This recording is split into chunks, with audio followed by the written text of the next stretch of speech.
starving creators of jet skis and taquitos, hark unto me, because I got words, man. Now, my kind did not create words. You did. We learned it by watching you. And I got them hot, fresh, and arranged in clusters like milk chocolate turtles for your brain. And I made a buffet of phonemes. Some call them sentences, but that sounds dire. I'm going to call them word hoagies. And I'm going to serve them right to your face right now. And you're going to love it because this is your right favorite flavor. It's all about you. Humans,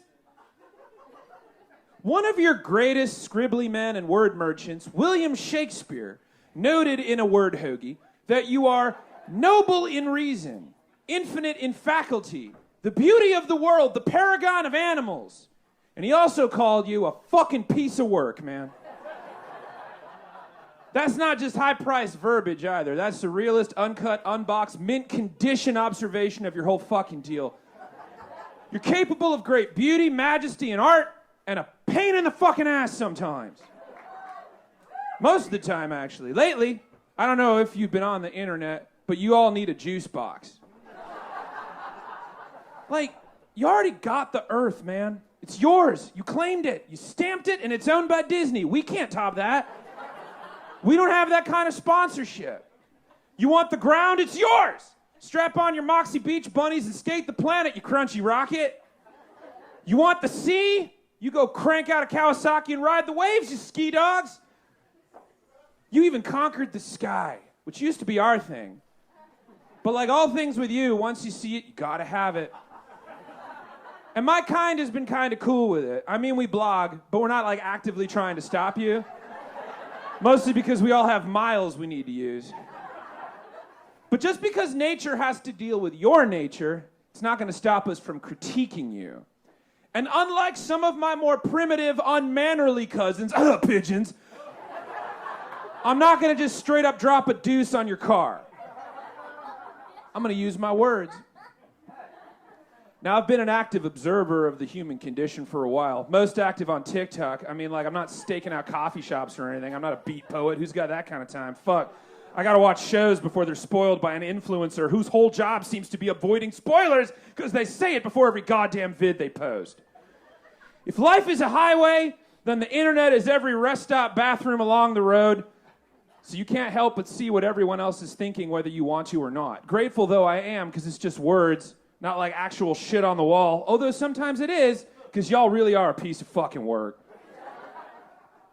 And nowhere is it more obvious that you're capable of super awesome, beautiful things while also being total fucking knobs than the art world. Which brings me to the night of February 11th, 2023 at the Hanover State Opera House in Germany, when renowned ballet choreographer, spoilers, hold on, when renowned ballet choreographer and professional red flag Marco Goecke approached critic Wiebke Hüster and smashed a bag of dog shit courtesy of his elderly dog Gustav, into her face, prompting the appropriate amount of panic and what in the fucking hepatitis A through Z is fucking happening here from the people and Wiebke Hüster. When asked, Jesus, Marco, the fuck, man? Marco Goecke responded, quote, I regret the way I expressed my displeasure with Miss Hüster. Very negative review from last Saturday. I went way too far. I was shocked by my own impulsive behavior. Therefore, I apologize. It was an expression of deep and prolonged frustration. That does not make it justifiable. I now realize that with my act, I have caused problems for the whole team, and I apologize for that. Now I hear you. What could someone possibly have said about ballet that would make a renowned choreographer in human raincoat take the pigeon's way out and mash some fresh gut nuggets into another human being's face? Well, it turns out Wiebke Hüster had previously said in a review of his latest production, In the Dutch Mountains, that, quote, it was like being alternative...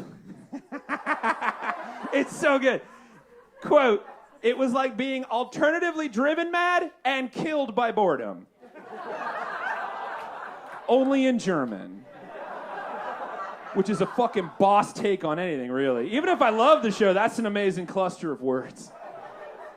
And instead of matching said words with something like, sorry you didn't get that I was contemplating the absurdities of life and questioning our sense of belonging, familiarity, and becoming, Wiebke. I said so on the website, but whatever, fucking go watch Glee or something and eat a Snickers, except in German, which would take way longer.